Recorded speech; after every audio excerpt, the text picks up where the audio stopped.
Et salut à tous pour cette lecture de la semaine. On est sur ma déco intérieure avec des plantes, projet DIY pour embellir son chez-soi de Lisa Eldred Steenkampf. Désolé si j'ai mal le nom de famille.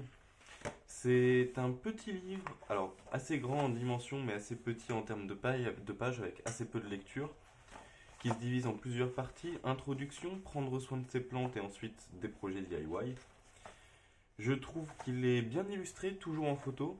En ce qui concerne les projets, on verra après les projets DIY, mais chaque étape est représentée, c'est plutôt bien. Je pense que c'est un livre qui s'adresse surtout aux débutants. Dans les plantes citées pour les plantes d'intérieur, seule que je ne connaissais pas, c'est celle-ci, qui en soi ne m'intéresse pas tant que ça, donc ça n'étonne pas que je la connaisse pas. Tous les autres sont des classiques que je connais, voire que j'ai pour la plupart. Donc je pense que c'est vraiment pour les débutants. La plupart de ces plantes sont des plantes pour débutants. Le Monstera n'a pas besoin de grand chose. Le Chlorophytum, c'est littéralement la plante pour les nuls. Et il y a d'autres choses, alors on en reviendra après sur les projets notamment, qui me semblent plus complexes et avec trop peu d'explications. Là on a par exemple la Dionaea, pardon, j'ai bugué. Mais l'attrape-mouche, hein, tout simplement, toutes les plantes carnivores, c'est un entretien particulier. Notamment en hiver, il faut que ça ait froid, mais que ce soit hors gel, ça peut être sous la neige, c'est pas gênant. C'est quelque chose qui vit dans les tourbières d'habitude, donc c'est un environnement particulier. Dans les projets, on verra plus tard aussi tout ce qui est bonsaï, kokedama. C'est des choses qui ont du mal à tenir, qu'il faut penser à entretenir, qui demandent du temps, qui sont pas forcément destinées à des débutants et qui, d'après moi, n'ont pas trop leur place dans ce livre. Donc là, on est sur la partie prendre soin de ses plantes avec la lumière, la température, l'eau, pas de trou de drainage, comment faire, les engrais, la signification des trois nombres qui caractérisent un engrais, conseils rapides pour les plantes d'intérieur, donc pour ceux qui ne savent pas, NPK, azote, phosphore, potasse, euh, avec à chaque fois une utilité.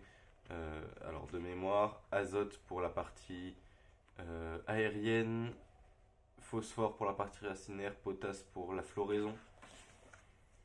J'ai eu un peu de mal, mes cours me mettent à dater un peu. Je devrais le connaître par cœur, mais chaque fois il faut que je recherche. Donc là on est sur le premier projet DIY, un jardin aquatique avec des boules Marimo. Donc c'est plutôt quelque chose de simple, qui se passe bien. Là pareil, une suspension. C'est plutôt bien pour les débutants, c'est facile à faire, c'est décoratif, c'est utile. Ça permet d'avoir moins de plantes qui traînent au sol, pourquoi pas. Mais derrière, voilà. Alors on va arriver sur ce genre de choses. Des couteaux de table recyclés en tuteur. Alors pour moi c'est trop court pour un tuteur, c'est pas forcément très joli. Il y a moyen de faire des choses à mon avis mieux. Il faudrait certes se balader un petit peu, voir ce qui est disponible dans les magasins pour voir ce qui peut être utilisé comme tuteur. Mais là par exemple c'est une fougère. Une fougère ça n'a pas besoin d'être tutoré, pas avec un truc si petit. Il n'y a rien qui va quoi. Mais bon, peut-être que l'aspect couteau tuteur servira à quelqu'un. En tout cas, moi, je vois pas.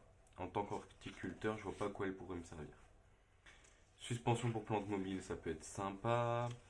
Tout ça, voilà. Kokedama, c'est le genre de choses qu'il faut entretenir. Il faut changer la mousse, il faut arroser, humidifier. Ça a toujours tendance à traîner au plafond et à crever. Soit d'un manque de lumière, parce que c'est trop haut, ça n'a plus la lumière du jour. Soit par un manque d'eau, soit par un manque de rempotage ou d'engrais. Donc faire très attention. C'est quelque chose d'assez complexe pour un débutant. La greffe de cactus, c'est une bonne idée. C'est pas la réalisation la plus jolie que j'ai vue, mais c'est probablement la plus simple pour des débutants, donc encore une fois, pas si mal dans ce cadre-là. Et le fameux bonsaï, alors il y a 15 DIY en tout, hein, je vous les ai pas tous montrés. Le bonsaï aussi qui me paraît compliqué pour un débutant, c'est déjà compliqué à entretenir, alors là il faut le faire soi-même en prenant un arbre, en le dépotant, en coupant ce qui va pas, ça devient complexe quand même.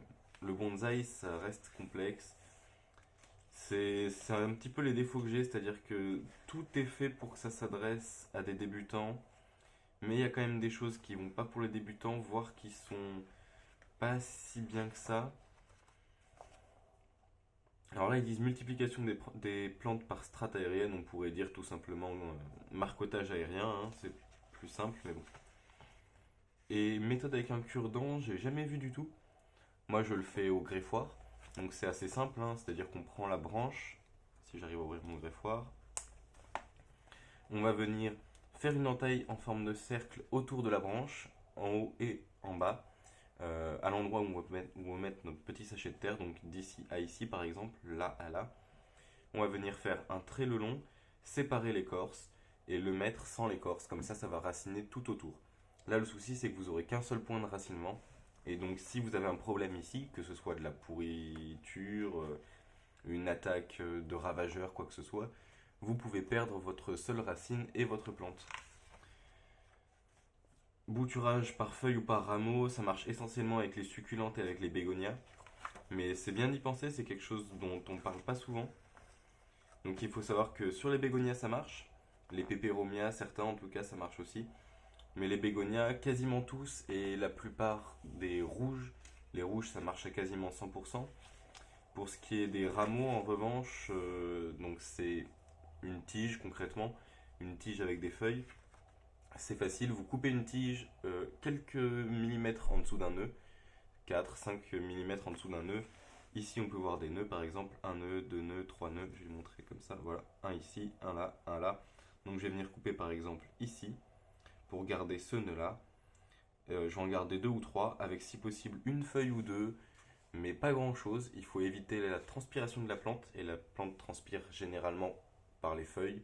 Il y a certaines plantes qui transpirent aussi par la tige, par d'autres endroits. Euh, enfin, la plupart des plantes transpirent aussi par ailleurs, mais en petite quantité. Enfin, il n'y a pas de généralité, on va dire, mais la plupart transpirent par les feuilles, donc on laisse peu de feuilles pour éviter la transpiration et qu'elles gardent ces réserves d'eau et de nourriture le temps de refaire des racines. Et du coup, vous plantez juste votre tige, soit dans du terreau relativement sec si c'est pour une succulente, soit dans du terreau humide si c'est pour un bégonia, des choses comme ça. Et à garder humide dans le cadre d'un bégonia. Je vous ai donné quelques conseils, on a fait le tour du livre, je pense, donc on va s'arrêter là. Toujours les belles illustrations. Plutôt bien pour les débutants, 14,90, un peu cher, surtout pour quelqu'un qui s'y connaît et qui au final n'a pas appris grand chose. Mais un livre qui reste intéressant, je pense, et qui peut être sympa à offrir à quelqu'un qui débute avec les fleurs et enfin avec les plantes et qui adore ça.